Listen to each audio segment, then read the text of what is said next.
We're back, folks. Look at that, all professional, mate. Seamless. Talking about soft skills of coaching, and coaching could be anything, right? Insert whatever. It's that human factor that you were talking about, and Hmm. those soft skills that I don't think we put too much emphasis on. Especially going through school. It's like, all right, remember this, regurgitate it on the day, and we'll give you a letter, and that will dictate your worth, right? Which usually means my worth was pretty low. But with those soft skills, it's how the world works. It's not all binary. It's how we end up integrating with each other, and then things actually spin. Sometimes hard lines in the sand and textbook definitions don't quite work for everybody. And I think it pushes more people to the fringes rather than includes everybody, right? And you said coaches that had usually been through things are the best ones. Yeah, I think because they can empathize with people. They can see that little twinkle in their eye when it's there and when it's not there, and it's okay. Maybe today is just a talk shit day. Maybe they just need a half get a sweat on, talk a bit of shit, laugh a little bit, give them a high five, and be like, right, I'll see you tomorrow for an ass kicking. And then other times it's like, right, you got to knock this. Usually a gent, but you got to knock this lad down a peg or two, and it's like, right, I am going to rip him a new asshole. And then they're finally eating one, two, or three slices of humble pie, and you're like, right, you're not the biggest fucking kid on the block, mate. You know what I mean? Like, and usually, usually they walk out a little bit better than they walked in, and but they're gonna do the same thing when they walk and see you. The only difference is we do it through movement. You know, and a lot of the terms we don't have a clue what's going on, and to be honest, coaches aren't the smartest of people. There's a reason why we coach. But it's trying to get them moving and working through it and working positively for themselves, right? Yeah. That intuition though, you can't teach it, and not everyone has it. That ability to know how far you can push someone and pick the moment, pick the day, read the body language, you know, you just have it or you don't. And I don't know how to quantify it. I don't know what it's called. There's no scientific research for it. Yeah. But I have had PTs that they can be delicate with me. You can't obviously see, but I've got a left-sided paralysis from a stroke when I was 22. So I've been working really hard to get back in the gym, but I'd either be met with like a leisure centre PT who just wanted to know if I had a boyfriend, or I'd be met with another PT. That's the first thing that they would ask, or going through all like the questions and stuff. It'd take me so long just to get there. And then they'd ask me, like they'd hit on me or whatever. And then I'd get into a proper gym and they'd get all the Pilates bands, ropes out and stuff. I'm like, no, I want a fucking beast in. Like, I'm 30 years old. I want to be in the gym. Like, I've it's taken me a long time. I've done all the movement therapy at home. I did all the Pilates based stuff in traditional physiotherapy. I just wanted to be treated as normal. Like I'm a young Mm. woman who want to be in the gym with like what other people are doing my age. And I've gone from being like competing in netball, like I was scouted for the county and I was going to be like playing netball. I played it for my university and I used to play rounders. I was really competitive. I'd do running. Like I loved, like that was a big part of my identity, was into sport and fitness. And then suddenly, like I was disabled. I had a brain injury. And then whenever I went back to these people and these environments, I was being met with fear and worry or a bit like of panic of, and then that'd make me panic and like, am I a risk in this gym? Like, you know, you don't want to push me too far because you're going to make me ill or I'm going to have a seizure or whatever, which is a normal worry, but I needed that not to be reflected back to me because it was already a big deal just getting back into these places that are already intimidating and Mm. you're already feeling really vulnerable. Um, it's I can count three people like my whole life that have been in the fitness industry, that have tracked me as a person and have listened to me when I've sort of said, this is what I can do and this is what I can't do. And Amanda might scream at me and be like, do one more. But there might be some days where she's like, actually, yeah, you've done enough. She knows. I don't know how, but you just cannot teach it. She just knows how far she can push me. And I come out of there with my body doing things that I haven't even dreamt of in like 10 years. So I think, people with that sixth sense that have been through shit and gone through the hard knocks of life is just a type of intelligence that you can't teach, you can't learn out of a book, and that is richer than anything when it comes to inclusion, I think. And just to be yourself. Yeah, I think so. I really do. And I think you got to, well, first of all, we all know Amanda's crazy. All right, we got to Mm, get that point out there. Absolute nutter, but we all love her. Fucking one hell yeah. of a chick. Right. But second of all, I had a question this week from one of the members, and I was like, oh, how many other places have you coached? Oh, I've been doing it a while. And I was like, oh, okay. You must see a lot of people then. Like, yeah, yeah. I see a lot of people. It's a real privilege. I was like, how do you do it? I was like, well, to be honest, like, yeah, there's a foundational hard skill. You got to know some stuff, right? If I'm saying stuff that's incorrect, then I'm not going to be a great coach. I need to be somewhat kind of book smart. But I kind of looked at her and was like, to be honest, you just learn to read people, and like the majority of the job, like to get into the door, you got to be book smart. You got to kind of, you've got to pass a test, right? You've got to Yeah. know some sort of stuff, right, man? But once you're in that door, it's all soft skills.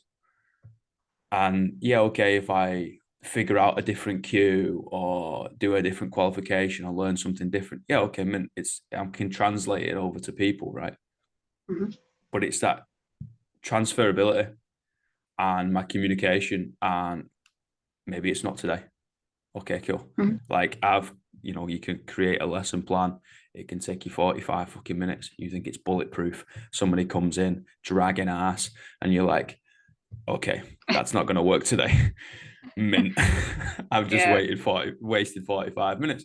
But that's the job, man.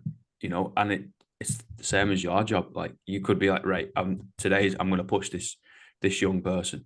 And they come in, you're like, fuck, I can't do that. Or the other way around, I come in like, yeah, okay, all laughing and joking and stuff, and people are like shit hot and on it. You're like, oh shit, okay, cool. They need something from me. Let's go. And I fell in love with it, the gym and coaching, because it's a physical representation of life. Relatively, it is a controlled environment. I am there to keep you safe. I'm there to douse you with a little bit of anxiety. It's gonna suck.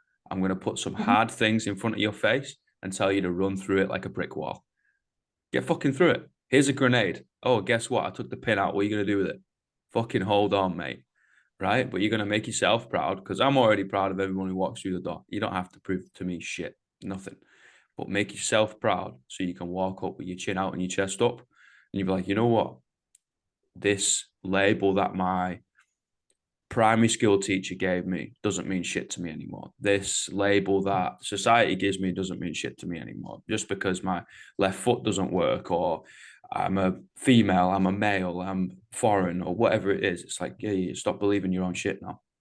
You've just proved to me that you've picked up a relatively heavy object, thrown it above your head, or done whatever, right? Push yourself to that limit, and you never thought it was capable. How much more can you do? Mm. I love it, mate. Yeah, I think I'm sort of learning as well about, I guess when you have a stroke, or if you have like a physical disability like my brain injury, everyone puts this pressure on you to get better, to recover, and like, to go to physio and are you better yet and how are you doing, and there's this false sense of end goal of what does that even mean? Like, you know, I'd be like, oh, I'm not better yet. I'm not recovered yet. I still can't use my left hand. I can't, you know, pick myself up off the floor. I can't even put my hair in a bobble. I can't. There's all these things that I was judging myself on. When I could just do that, then I'll be better. Once I can do that, then I'll be better. Because it was the main thing that people would ask me. Because it's just sort of, I don't know where it comes from, but because I'm young, there's a stereotype that you know, strokes only happen to old people or brain injuries only happen to old people. So I always get people saying, "Oh, but you're so young, and you know, I can't believe that's happened to you." And I just never knew what to say. I just felt this immense pressure to bounce back quicker than an old person.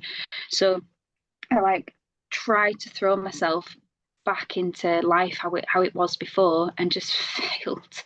And I tried going back to netball instantly. Tried, you know, cycling. I tried running. I couldn't. I couldn't even put like one foot in front of the other. Like my left foot and my left leg was so weak. I was just putting myself in situations that I thought would mean that I'm recovered and that I'm better. Like I was putting myself in parameters of what other people thought would be the definition of recovery. And only now, when I'm back in the gym, I've realised everyone's just fighting their own recovery battle. What, you know, I used to think, you know, if I'm competing and I'm doing what they're doing and I'm throwing weights like they're throwing, I'm finally better. That was kind of what I was going at in my head. If I'm doing that, I'm finally better. I'm no longer a stroke victim. I'm no longer ill. Um, and as I've kind of let got to know these adapted athletes, I'm just absolutely blown away. One, where have they been all my life? And it's been 10 years and I've not met another single young disabled person, which is surprising. People that are just facing life and doing it with a smile on their face and have faced all the shit that I have, but I've had no one to talk to. Be like, yeah, no one holds a fucking door for me either.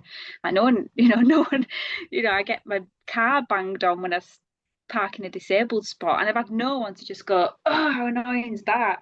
I've had no support network. So to meet people like that in the gym and just realize even able-bodied people are just trying to do one more than yesterday, just trying to do like one better rep than last week. Like I've just opened my eyes a bit more that actually my bar's just a little bit different to where they're at, and I'm just getting up to like 5 kilo dumbbells on my left side. Like I couldn't even lift up a salt and pepper pot when I was doing my physio.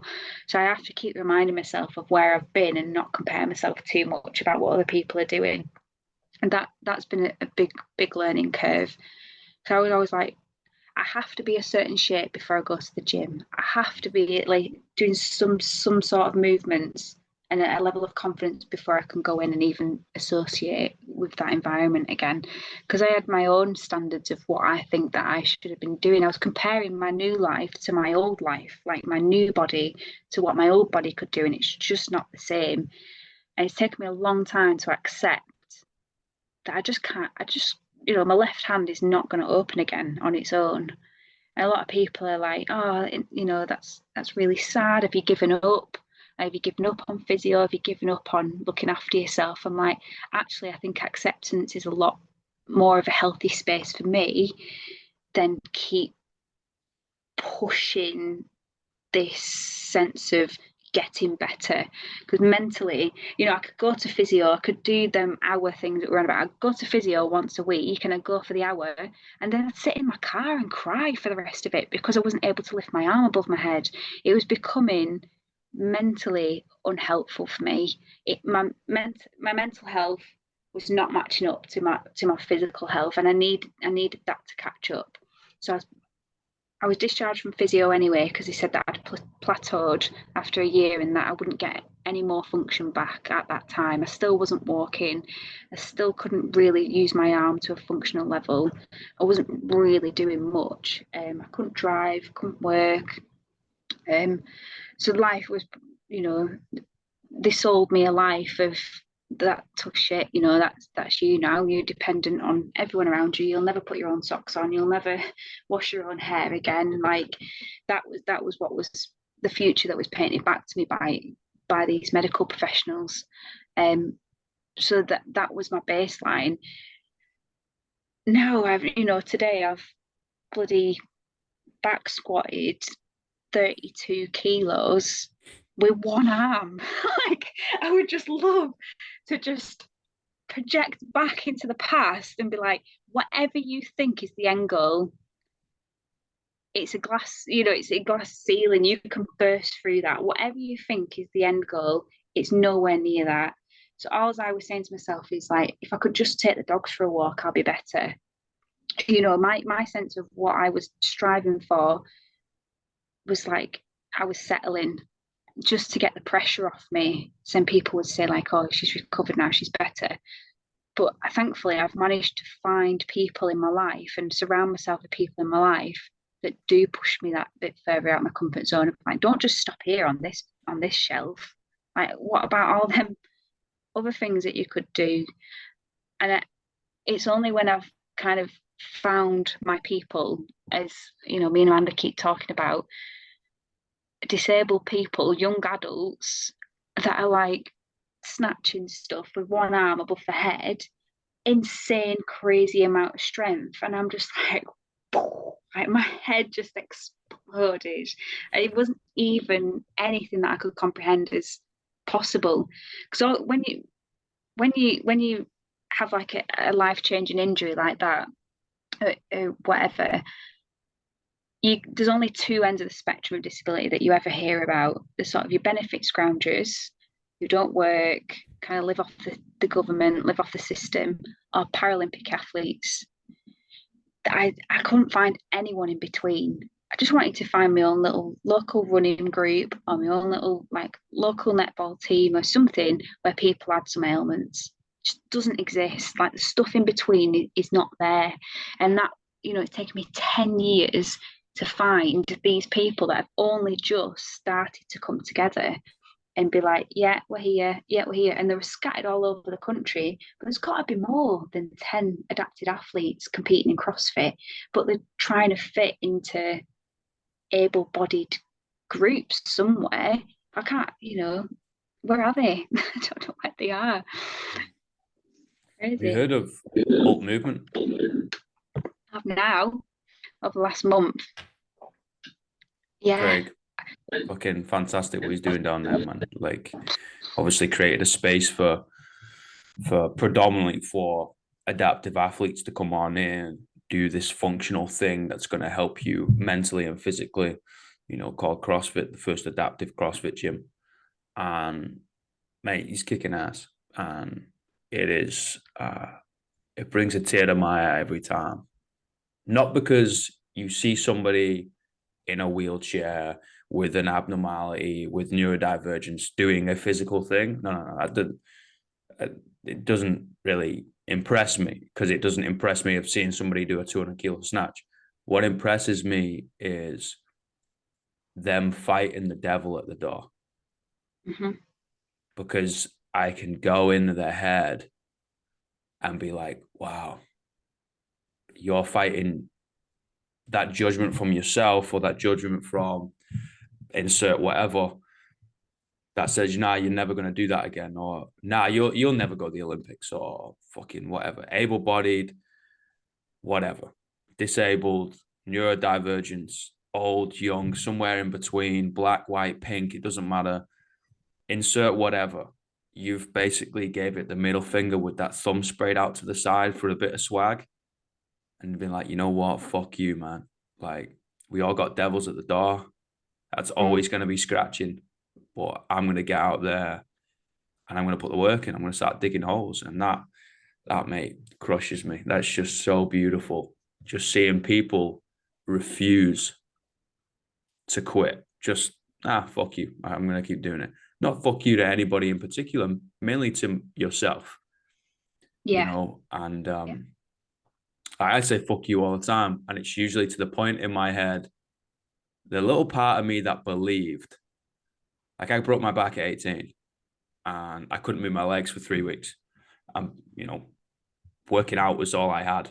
Sport was all I had. Being an athlete was all I had. It's how I dealt with a lot of mental things. It's how I was trying to get me and my mum out of certain situations. I was trying to go play in the fucking league for rugby. Anyway, couldn't move my legs. I'm like, well, now I need my mum's help to take a piss. This is Mm-hmm. embarrassing. Yeah. Right. And I was told never lift a weight again, as everybody would. You never told you walk again, yada, yada, yada. So every time I say fuck you, it's to the little voice in the back of my head that believed it. Yeah. Why wouldn't you though? Do you know, yeah, just because it hasn't been done. You don't see it. Yeah, man. You sometimes you don't need to know how. You just got to be stubborn enough to keep going. And you might walk down the wrong path and you end up finding a brick wall and you smash yourself in the face. Oh, we've tripped up again. Okay. Well, you get up, you dust yourself off. We backtrack a little bit. Maybe that was the wrong route. All right, Mint, let's try another one. And we just keep going, right? And I think there's something to be said for people who just don't quit. Just hold on, mate. Because if you hold on long enough, I think life ends up revealing to you the lesson that you're searching for. And usually that lesson is already within you. You're just provided with a certain experience, a situation, a person, a place of belonging, Amanda, right? For all the little quirks that help unravel and reveal something that was already there in you. And you'd be like, oh, now I've just provided myself with that information, slap bang right in front of my face. Oh, shit, I can do this. Now I've proven my competency, right? So then my confidence is going to have to follow shortly after. And that's young people, that's old people, that's fucking somewhere in between, that's able bodied, that's disabled, neurodivergent, fucking whatever. It's all the same, right? Like we are so similar, mate. Like this, the biggest thing that stands out to me is there's more similarities between people, despite all the frigging differences. We are so similar. And if people just had the faith, I guess, the stubbornness, the balls, the support to just, you know what, I'm going to get up and give it one more swing. I'm going to give it one more punch. I'm going to go again. Why not? And I say to people all the time, man, you come, it might take some time off or they're dealing with an injury or whatever. And just a little slump. And I'll talk to them afterwards. Like, what are you doing? Oh, all this type of stuff. And I'm like, you don't have to do 10 minutes. I was like, coach, it's 10 minutes. The workout's 10 minutes. I was like, you don't have to do 10 minutes. You just have to do one more. Mm. They're like, what do you mean? I was like, can you do one more? I was like, yeah, I can do one more. I was like, cool, do one more. And then once that's done, can you do one more? Yeah, probably. Okay, do one more. Eventually, 10 minutes is going to be up. Mm-hmm. All you got to do is focus on that next one. And if we get stuck in that comparative game with ourselves, with the person next to us, with somebody on a computer screen, social media, pro athletes, I think we dig ourselves an early moral grave. Stop comparing. Fuck this comparison game, man. Sometimes we just got to work. Sometimes we just got to dig holes. Sometimes we just got to do one more. And at the end, everybody gets a high five, a fist bump, an ass slap, a chest slap, whatever the frick you do. Well done. Go get yourself a Sunday dinner. I'll see you again tomorrow. I think that's what stood out for me the most when I went to Southern Quarter and Amanda was like, I said, I'm not competing, but she said, just come down and watch, just be in it, just be around it. And I'm so glad I did because the energy and the atmosphere, like everyone was just so happy for each other because you could just, someone had a seizure there and no one batted an eyelid, got up, cracked on with the next heat like half an hour after, and everyone's just going mental. People running in and being like holding down people's wheelchairs and putting straps on for people and being their weight person, like chucking it on. And I was just like, all these fears that I had are just playing out, like completely squashed, squash, squash, squash, squash, squash. All them worries that I had about people looking at me, laughing at me, I'm fumbling, they'll think I'm stupid.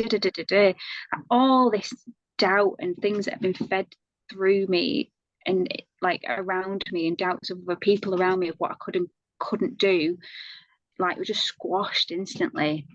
And you need to be around that. But like everyone was just so happy for each other. Whether you'd lifted 5 kg, whether you'd lifted 30, like everyone was just going nuts, cheering, so happy for one another. Yeah, it's just something else. Yeah, man. Just showing up, just showing up to that environment.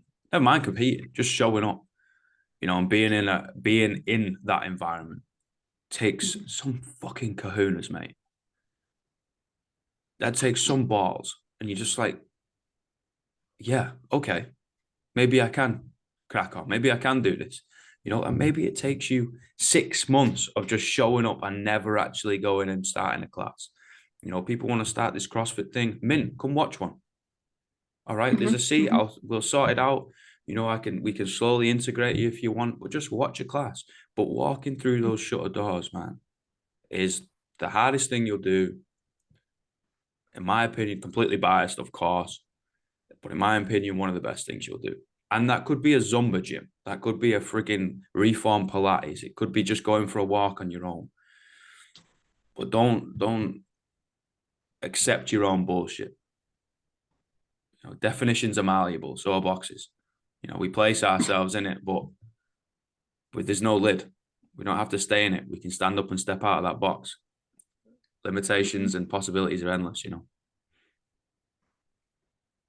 Yes. Mate, she's twisted. I know. Sorry, she's twisted my arm, and I'm competing this Saturday now. I know. Just messaged me and was like, right, you're competing Saturday. So I had 2 days to process that information, and I've gone through all the same shit in my head. No, you can't. No, you can't. But yeah, I'll be there, and we'll see what happens. Hey, I'll be there in spirit. I can't be there in person cheering on with my pom-poms, but I'll be over here somewhere on a beach doing the same thing. Maybe I zoom in. Yeah, sounds good. What's that blonde guy doing with those fucking pink pom-poms? No, just don't worry about him, mate. Like, yeah, too many hits to the head, too many concussions. Just stay for the cheap booze. Yeah. Although it's in Fallowfield, so it's basically free. Mate, I got 3 questions. What's the greatest piece of life advice you've ever received? Do what you love. Follow what you enjoy, because you can only be good at it. That was my mum that told me that. When I was just like picking options to go to college or go to university, it doesn't matter what you do as long as you enjoy it, because you do well at it. And I've just followed my nose like that ever since, really. Yeah, I've got Hakuna Matata tattooed on my foot as well, so that's my second favourite phrase. No worries. Love that. What does it actually mean? No worries. No worries. You have. Yeah, of course I've heard it, but I always forget what it means. What's the worst piece of life advice you've ever received? Worst. You've plateaued. This is as good as it's going to get. What horrible word, though, isn't it? I've really learned to really dislike that word, and why it's used in any recovery setting, I do not know. Who decides what a plateau is and how long that lasts for? And yeah, that hit me down for a good 2 years. God damn, well, fuck that person. Yeah, I think about that person a lot when I'm training. That's a physiotherapist. That's that northern spirit in you, mate. Sometimes it gets a little dark. Fuck those people. No. What are the 3 words you would tell your younger self? Younger self.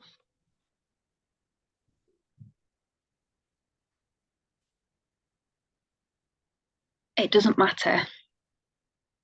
Because when when I woke up from surgery, I had brain surgery in Sheffield, 2016, no, 2014. Um, Nothing mattered anymore. Just nothing mattered. All the grudges, all the little arguments, all the little things that I've been holding on to, nothing mattered anymore because I just realized how life can just stop. Like life could just get taken away like that.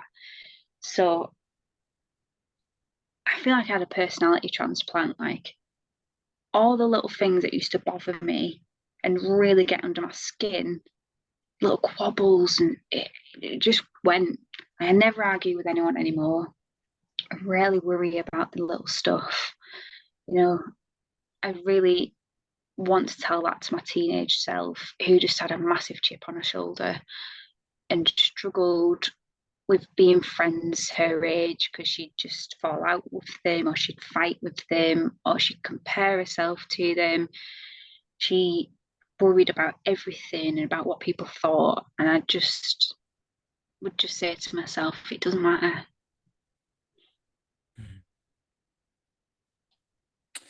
That's beautiful, mate. Thank you so much for your time. This has been fucking mega, mate. Thank you so Thank much. you. Nice to meet you. It's also nice to hear a proper accent.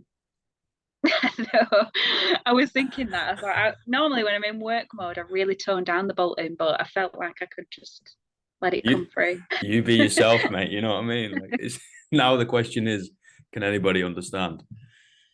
No, we'll find out. I always wonder why people listen to this fucking shit because how can you understand what I'm saying? But now there's two Well, of us. it's endearing, the British accent. Do you not know? We're gonna go with that. Yeah, I don't know what the northern one is, but it's definitely best. Yeah, it I, is. I I love agree. it, mate. I do miss it, and when I'm back home, we'll have to throw down and get a workout in. Yeah, are you back at Christmas? So was that Maybe, right? maybe, yeah. Not too sure yet. I've got a couple of things that I need to finalize this end, but yeah. So I'd like to. I like Christmas in the UK. Christmas spirit, the markets, St Albert Yeah, Square. It's a great time. Plus, see family and all that. But I got a lot of folk out there doing a lot of cool shit, man. And mm. I would really, really love to show face and just show some support physically, even if it means just dying with a couple burpees and be like, "Good job, guys! You just kicked my ass." Just coming and being murdered and then going back. Yeah, it sounds Yeah, good. yeah. Sounds like Amanda will be coaching. Yeah, yeah, true. Need to speak to her actually. Yeah, Thanks for mate. having me on. Thank you so Okay, much. It's an honor and a privilege, and you enjoy the rest of your evening. thank you. See you Thank you, later. mate. Take it easy, mate. Bye. See you later, guys.